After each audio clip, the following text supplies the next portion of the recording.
Welcome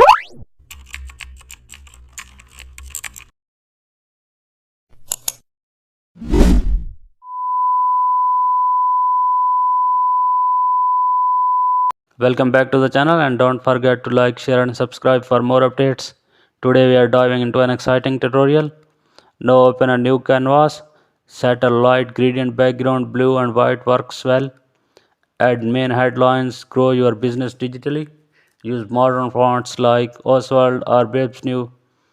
Add icons representing ads, analytics and social media. Use geometric shapes to structure your layout. Place agency contact details at the bottom. Apply drop shadows to main icons for depth. Adjust brightness with curves. Add book here gradient light behind the headline. Include your agency logo with clean alignment. Export for both print and social media.